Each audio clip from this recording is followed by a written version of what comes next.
Hello and welcome back to Seaside Garage project update video, and also to celebrate 5,000 subscribers. And yes, I know it hasn't been that long since I made the previous project update. It's actually not even a month ago. But one thing is that I have gotten a lot of attention and subscribers due to the Princess project, and also a lot of stuff has happened on the current fleet. The A112 Abarth is doing great. I use this car a lot to go to classic shows and to just have a good time. And there is still a lot of stuff that I would like to do to this car. There are some rust issues that I would like to fix. I'm starting to have a small dream about maybe painting this car in the future, but it is not at all first in line because it's working and it's a lot of fun. You might remember that I have been fighting a lot with a tappet ticking sound on this engine. That sound is actually still there. I think it came back a little bit. It almost goes away when hot, but it is still audible a little bit. I have decided not to worry about it. As I mentioned in that video back then, sometimes you can listen too much to a thing and then be over focused on it. The worst thing that can happen is that I need to take the engine out and take it apart again. And I wouldn't mind doing that because I really like that kind of work. But yeah, let's see if she starts.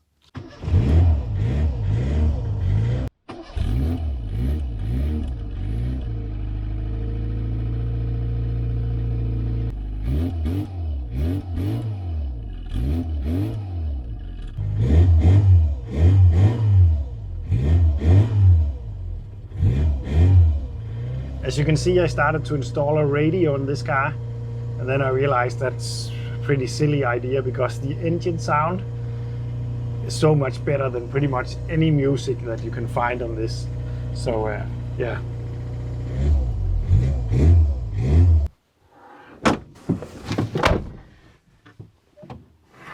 Hello, the Trabant P60.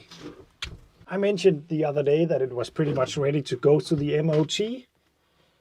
And I took a chance and did that.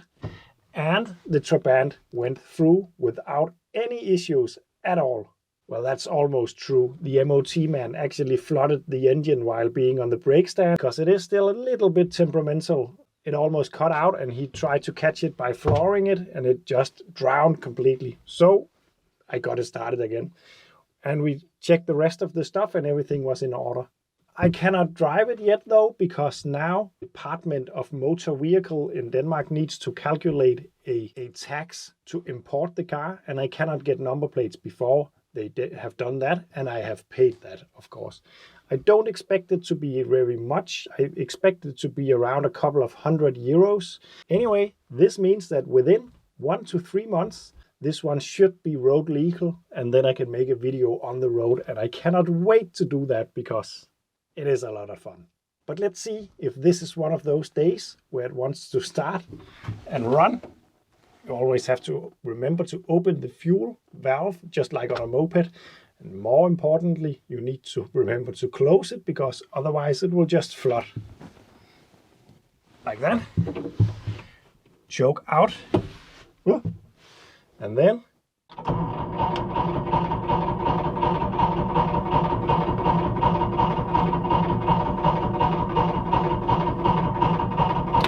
I guess that this sound brings back a lot of memories for some of you who own these cars, because I think that could have been the soundtrack of someone's morning.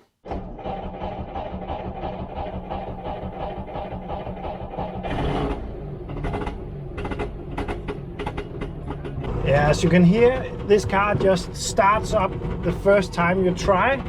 It is so reliable.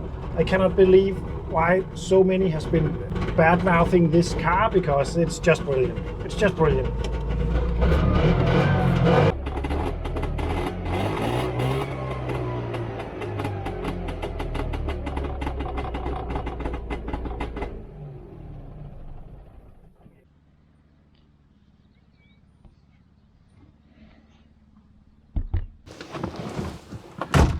I wanted to wind down the window, but I just noticed that the winder handle is missing.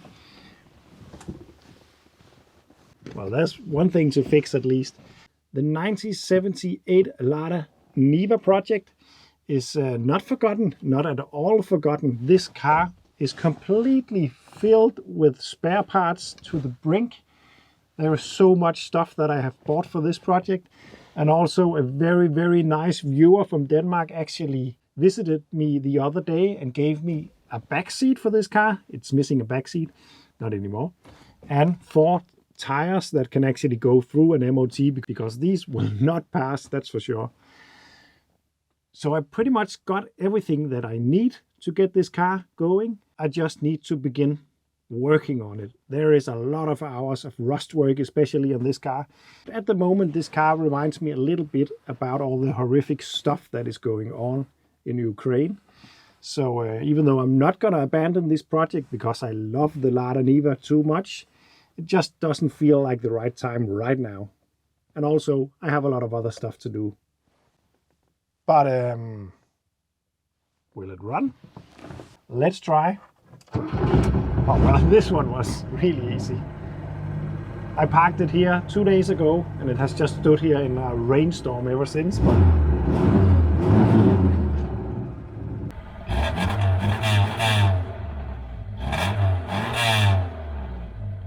oh, look at that steering play, that's amazing. It needs a lot of work.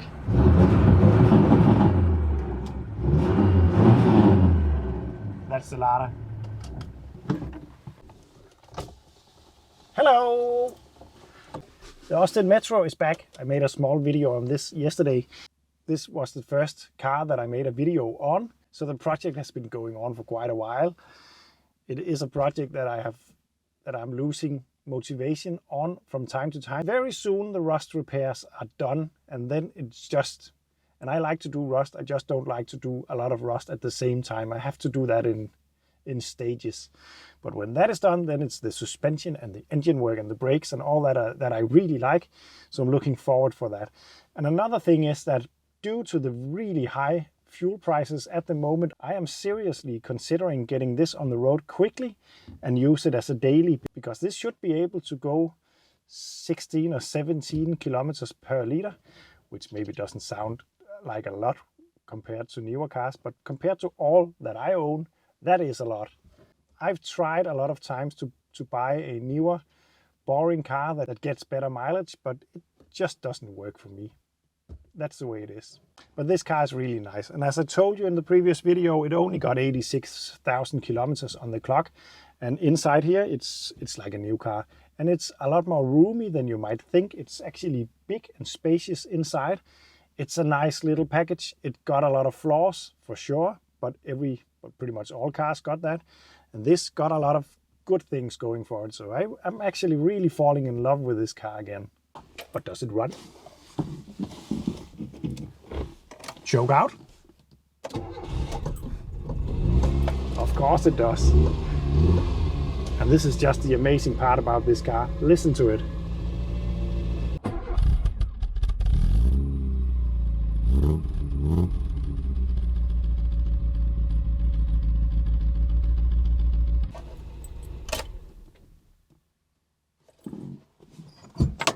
And then to the queen of the show, the Princess. And yes, it's a lot higher than last time we saw it. But no, I haven't fixed anything. I have put in wooden blocks in between the swing arm there and between the bump stop in the rear. And the car is now not that low anymore. So I can actually move it about without worrying about that really low point on the gearbox, among other things. Inside the living room in the Princess, it's a nice place to be. The smell is still a bit funky, but it's not as rancid as before. I still need to do a bit of cleaning though. The next big thing on this car is definitely to get that suspension sorted, because that is pretty much the make it or break it thing on this car. The rest of the stuff is not a big problem, but those suspension parts could end up being tricky to get, and maybe I need to fabricate some stuff to make it work. But this is the car that has given me a lot of subscribers for the last month, which is kind of surprising. But on the other hand, this is a car that many knows, and it also seems that a lot of people have a hard time forgetting this car for various reasons. Anyway, this is a cool car, and it's gonna be such a blast to get this car back on the road, relive some of my childhood memories, and just have a good time. But does it run?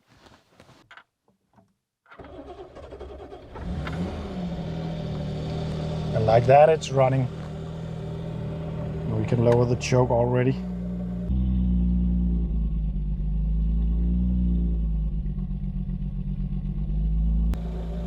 I believe that it's only one carb that is actually doing all the work still. So I need to go through the fuel system once again in the future and also balance them and all that. But it is running and it is able to move under its own power. And that is really nice, because this means after I raised it up with the wooden blocks that I can move it to my storage facility when I'm not working on it. Because having a car in the garage that you're not working on is a very quick way of damaging it. Anyway, that's it for the Princess for today. Sleep well. Inside the Clio, everything is as it is supposed to be. This is a nice car. I'm using it as a daily to work and all that at the moment. It runs really nice. It's a quick car, really quick. And it's just a lot of fun to drive. But as mentioned in a previous video, I am trying to sell this car, not because I don't like it, but because, yeah, because I just showed you 5 project cars in my garden. And I haven't shown you all the cars yet. And as I said so many times before, I need to sell stuff to be able to continue working on all these cars and buy new cars. I'm not going to buy any new cars at the moment, I'm pretty sure about that. But anyway, it's for sale. Will it run?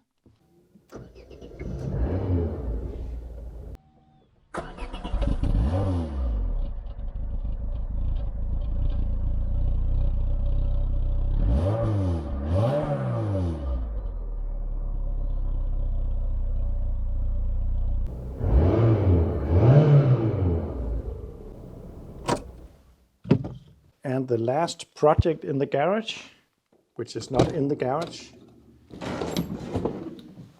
the Citroen C25 4x4. At this moment, we removed the front seats, not the driver seats, but the other ones, just to get a bit better access. And it's now cleaned up, and the rock and roll beds are fitted just for now. And I have actually been using this as a extra living room in the garden when the weather was nice to sit and watch YouTube and other kind of stuff. That is nice. Right now I really just need to fix all that rust on this car. And then I think it's going to be ready for an MOT. And there's still a lot of unknown, of course, in this car, but we just want to get it on the road and just take the problems as they come. So maybe we're going to Sweden this summer. Maybe we'll just go a bit up the road and then push it back. Who knows? I don't. But let's see if it will start. I changed 3 out of 4 glow plugs because I lost the last one, and I will have to order one. And it takes quite a while to heat them up though, still. Like now, I think it should be ready to start. Maybe you can hear that it's running pretty much on 3, not all 4 to begin with, and that corresponds pretty good to that glow plug that's missing. Now we got all 4. It's a bit smoky, but it is running and it is working and it is super cool. Look at that gear lever. It almost works. And then of course there is also all the mopeds. Most of my mopeds is at the storage facility, but the Velo Solex 5000 and the Mobi X is now art pieces on my wall. Functioning art pieces, I might add.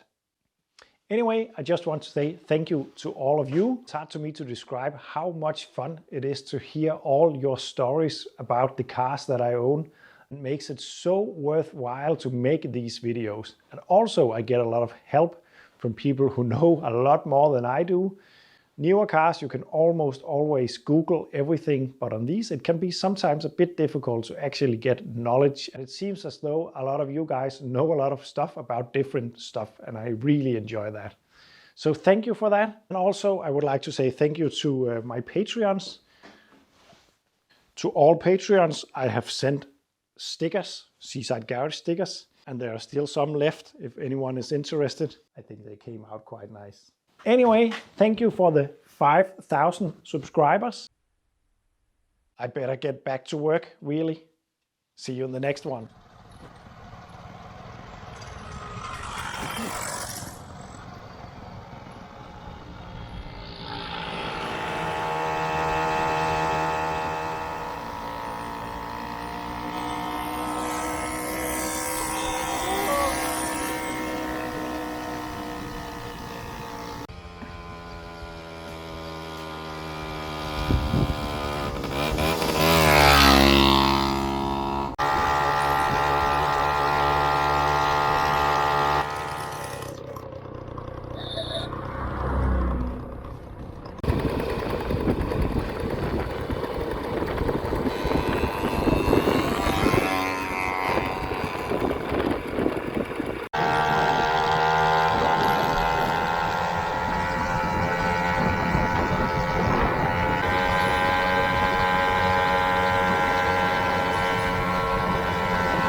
Men der er ikke så meget plads til knallerne der.